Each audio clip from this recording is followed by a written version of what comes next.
আমার প্রিয় বন্ধু এবং ছাত্রছাত্রীরা, তোমাদের জন্য কিন্তু দারুণ একটি সুখবর রয়েছে। তোমরা কিন্তু জানো যে তোমাদের আইটিআই এর মেরিট লিস্ট কিন্তু প্রকাশিত হয়েছে, যেটা কিন্তু আমরা আমাদের গ্রুপেও কিন্তু দিয়ে দিয়েছি। দেখো, নোটিশ যে সেকশন রয়েছে সেখানে কিন্তু তোমরা দেখতে পাচ্ছ যে merit list for admission in ITI M group এবং merit list for admission in ITI E group, এইগুলি কিন্তু তোমাদের দেখো এই পিডিএফ এ কিন্তু তোমরা কিন্তু তোমাদের মেরিট লিস্ট কিন্তু দেখতে পারবে। এবার আমরা আসি, এরপরে তোমরা কাউন্সিলিং কি করে করবে, মানে চয়েস ফিলিং কি করে করবে এবং তোমরা র্যাঙ্ক কার্ড কি করে ডাউনলোড করবে, টোটালটা আলোচনা করব এই ভিডিওর মধ্যে এবং কাউন্সিলিং এর প্রসেস স্টেপ বাই স্টেপ কিন্তু আমরা দেখাবো। তো চলো আজকের ভিডিওটি শুরু করা যাক। দেখো, ফার্স্ট কি করবে, অফিসিয়াল ওয়েবসাইটে চলে আসবে, গুগলে গিয়ে লিখবে WBSCVT, দেখবে তোমাদের সামনে অফিসিয়াল ওয়েবসাইট চলে আসবে, একদম প্রথম লিঙ্কটায় ক্লিক করবে। তাছাড়া আমি এই ভিডিওর ডিসক্রিপশন বক্সে লিঙ্ক দিয়ে রাখবো, সেখান থেকে তোমরা ডাইরেক্ট চলে আসতে পারবে এই পেজে। এই পেজে আসার পর নিচের দিকে স্ক্রল ডাউন করে আসবে। দেখো, নিচের দিকে যদি আমি একটুখানি স্ক্রল ডাউন করে আসি, এখানে দেখো আমি দেখতে পাচ্ছি যে already register by seeing in, ঠিক আছে, এই অপশনটাতে ক্লিক করবে। এই অপশনটাতে ক্লিক করার পর তোমাদের সামনে নতুন একটি পেজ ওপেন হয়ে যাবে। এইখানে নিজের যে অ্যাপ্লিকেশন লগইন, এখানে তুমি যে নাম্বার দিয়ে অ্যাপ্লিকেশন করেছিলে সেই নাম্বারটা দেবে এবং পাসওয়ার্ড মানে তোমার ডেট অফ বার্থ দেবে। ধরো তোমার ডেট অফ বার্থ রয়েছে তোমার রয়েছে 2/2 রয়েছে, তাহলে 2-এর আগে একটা 0 দেবে, এখানে একটা 0 দেবে, আর লাস্টের যেটা বছর ওটা তোমার 4টে সংখ্যা হবে, ঠিক আছে। এখানে ডেট অফ বার্থ দেবে, তারপর ক্যাপচার কোড দিয়ে লগ ইন করবে। লগ ইন করার পর তোমাদের সামনে এরকম একটি পেজ ওপেন হয়ে যাবে, যেখানে তোমরা নিজেদের ছবি দেখতে পারবে এবং এখানে নিজের নাম দেখতে পারবে। এরপর আসি, দেখো আইটিআই ই গ্রুপে কিন্তু এটাই ফর্ম ফিল আপ করা হয়েছিল না, এটাই ফর্ম ফিল আপ করেছিল আইটিআই এম গ্রুপে। দেখো আইটিআই এম গ্রুপে যদি আসি, দেখো সব কিছু কিন্তু কমপ্লিট দেখাচ্ছে। এখানে দেখো র্যাঙ্ক স্ট্যাটাস বলে একটি অপশন পাবে।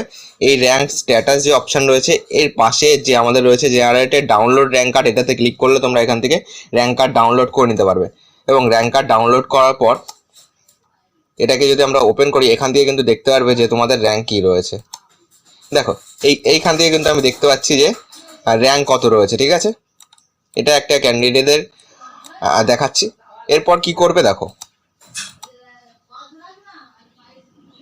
এরপর ওর নিচে দেখবে আর একটা অপশন পাবে, সেটাতে ক্লিক করবে। দেখো এর নিচে রয়েছে আমাদের চুজ স্ট্যাটাস, এটাতে ক্লিক করবে, ঠিক আছে। চুজ ফেলিং, দেখো চয়েস ফেলিং ইন ওপেন নাও, ঠিক আছে, এটা কিন্তু এখন চালু হয়েছে। দেখো তারপরে রয়েছে কি ক্লিক হেয়ার টু স্টার্ট, এটাতে ক্লিক করবে। এটাতে ক্লিক করার পর তোমাদের সামনে একটি নতুন পেজ ওপেন হয়ে যাবে। এইখান দিয়ে কিন্তু তোমাদেরকে এক এক করে তোমাদের টেড এবং কলেজ চুজ করতে হবে। এখানে দেখো শো অল, মানে এখানে তোমার সবকটা দেখাচ্ছে। এখান থেকে তুমি শো গভর্নমেন্ট কলেজ শো করতে পারবে এবং IMC কলেজগুলো শো করতে পারবে, ঠিক আছে।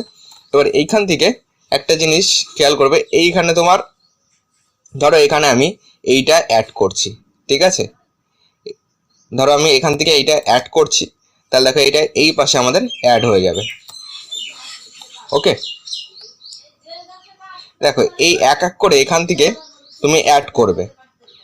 দেখো অ্যাডগুলি কি করে করবে, অ্যাড করার সময় কলেজ এবং টেটগুলি এমনভাবে সাজাবে যে তোমার এইখানে যেরকম ধরো 1 নম্বরে তুমি একটা কলেজ তুমি একটা কলেজের একটা টেট সিলেক্ট করেছো, 2 নম্বরে দেখো এটা কিন্তু এখানে চলে এসছে। দেখো 2 নম্বরে তুমি ধরো আরেকটা কলেজের আরেকটা টেস্ট চুজ করেছো। এইভাবে তোমার পর পর কিন্তু কাউন্সিলিং হতে থাকবে। ধরো প্রথমটায় তোমার 1 নম্বরে কাউন্সিলিং, তোমার নাম আসলো না, তারপরে তোমার দ্বিতীয়টা আসবে, ধরো তোমার একবারে গিয়ে 5 নম্বরে গিয়ে তোমার নাম আসলো, তাহলে কিন্তু তুমি 5 নম্বরে যেটা সিলেক্ট করেছিলে সেটাতে কিন্তু তোমার নাম আসবে। তাহলে আগে নিজেদের বাড়ির কাছের কলেজ এবং নিজের পছন্দের টেটগুলি তুমি পরপর কিন্তু এইভাবে সাজিয়ে নেবে। এইভাবে সাজিয়ে নেওয়ার পর এখানে সেভ সিলেক্ট চয়েস করবে।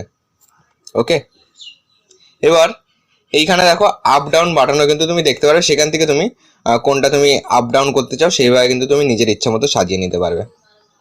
ওকে, তো এই ছিল আজকের ভিডিওটা। তো আশা করি ভালো লেগেছে। আর যদি ভালো লাগে তাহলে লাইক করে দিও, আর আমাদের চ্যানেল নতুন হয়ে থাকলে চ্যানেলটিকে সাবস্ক্রাইব করে পাশে থাকা বেল আইকনটি অন করে রাখো।